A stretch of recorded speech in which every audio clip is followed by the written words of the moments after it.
ವಾಲ್ಮೀಕಿ ಅಭಿವೃದ್ಧಿ ನಿಗಮದಲ್ಲಿ ನಡೆದಿರ್ತಕ್ಕಂಥ ಭ್ರಷ್ಟಾಚಾರಕ್ಕೂ ನಮಗೂ ಸಂಬಂಧ ಇಲ್ಲ. ಫೈನಾನ್ಸ್ ಮಿನಿಸ್ಟರ್ಗೂ ಅದಕ್ಕೂ ಸಂಬಂಧ ಇಲ್ಲ.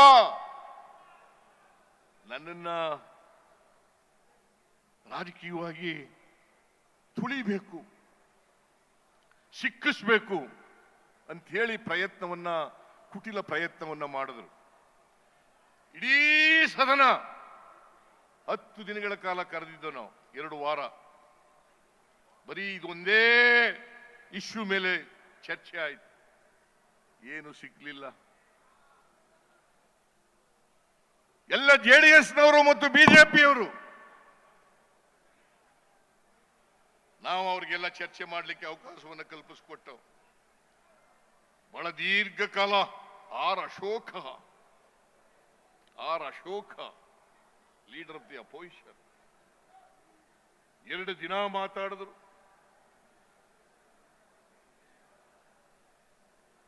ಅಸಂಬದ್ಧವಾಗಿ ಮಾತಾಡಿದ್ರು. ಯಾವುದೇ ದಾಖಲಾತಿಗಳನ್ನ ಇಟ್ಟುಕೊಂಡು ಚರ್ಚೆ ಮಾಡಲಿಲ್ಲ.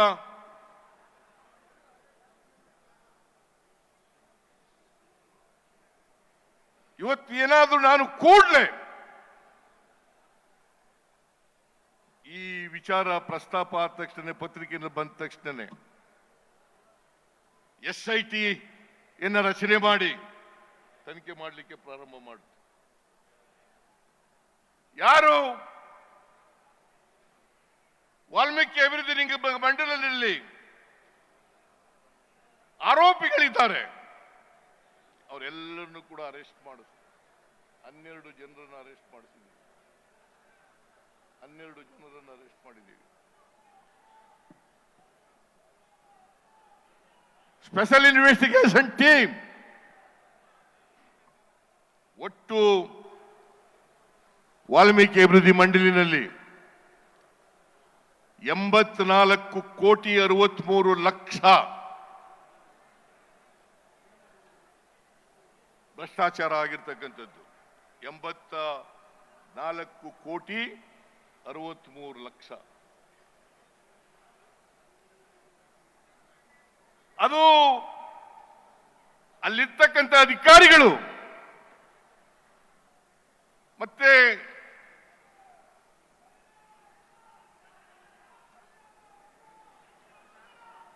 ಅಲ್ಲಿರ್ತಕ್ಕಂಥ ಅಧಿಕಾರಿಗಳು ಯಾರು ಬರ್ಕೊಟ್ಟವರು ಇದನ್ನು?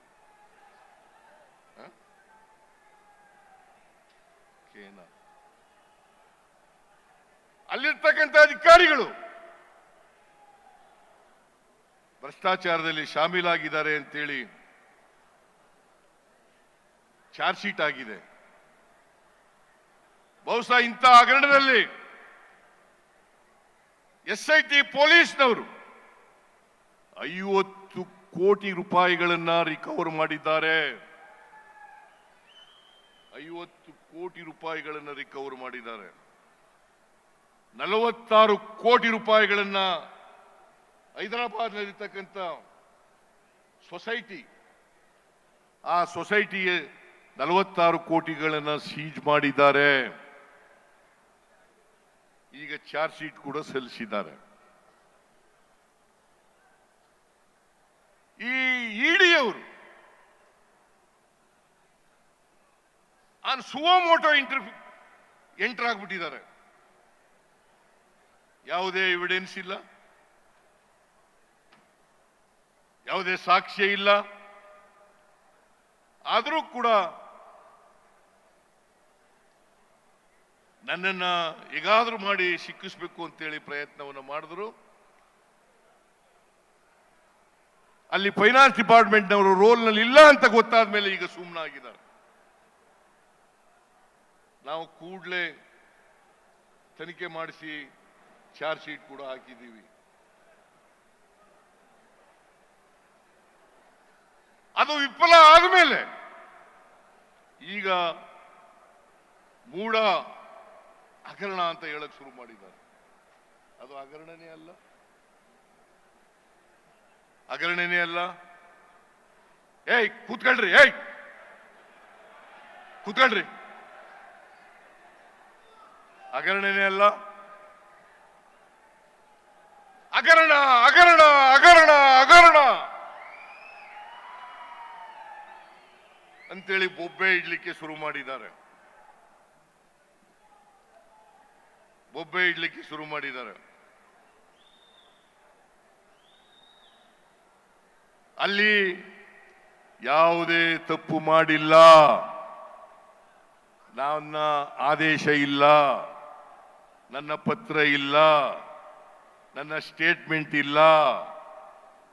ಆದರೂ ಕೂಡ ಸಿದ್ದರಾಮಯ್ಯ ರಾಜೀನಾಮೆ ಕೊಡಬೇಕು, ಸಿದ್ದರಾಮಯ್ಯ ರಾಜೀನಾಮೆ ಕೊಡಬೇಕು. ಯಾರು ಅಶೋಕ, ಯಡಿಯೂರಪ್ಪ, ವಿಜಯೇಂದ್ರ, ಕುಮಾರಸ್ವಾಮಿ, ಇವ್ರು ಯಾವ ನೈತಿಕತೆ ಇದೆ? ಇವರಿಗೆ ನನ್ನ ರಾಜೀನಾಮೆ ಕೇಳ್ತಕ್ಕಂಥ ಯಾವ ನೈತಿಕತೆ ಇದೆ?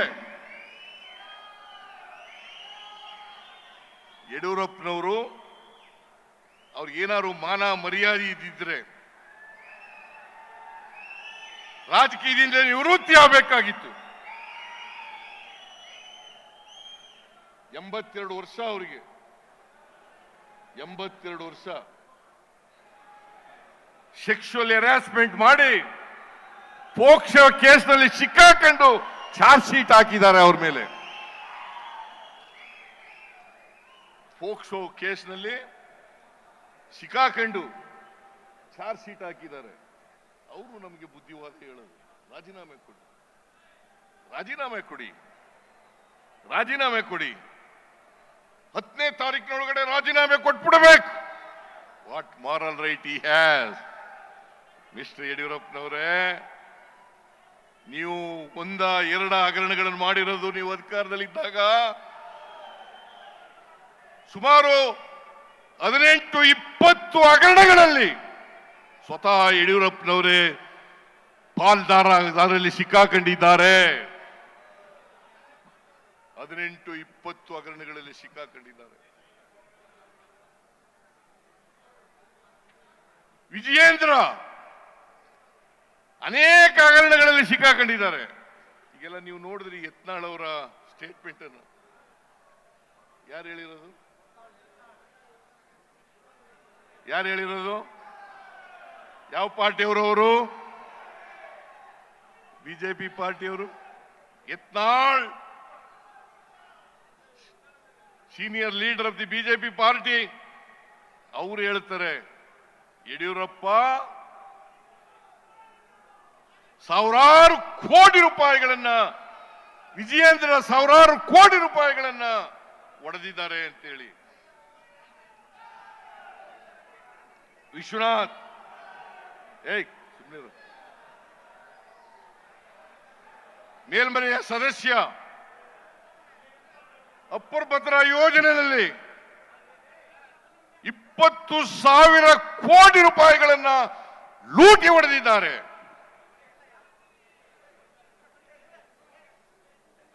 ಕುಮಾರಸ್ವಾಮಿ, ನಿಮ್ಗೆ ಯಾವ ನೈತಿಕತೆ ಇದೆಯಲ್ರಿ?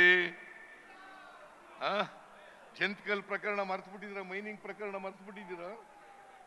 ಈ ರಾಜ್ಯದ ಜನ ಮರೀಲಿಕ್ಕೆ ಸಾಧ್ಯ ಇಲ್ಲ. ಜಂತ್ಕಲ್ ಪ್ರಕರಣ ಸುಮಾರು 22 ಕಂಪನಿಗಳಿಗೆ ರಿನ್ಯೂವಲ್ ಮಾಡಿಕೊಟ್ಟಿದ್ದೀರಿ. ನಾಚಿಕೆ ಆಗಲ್ಲ ನಿಮಗೆ?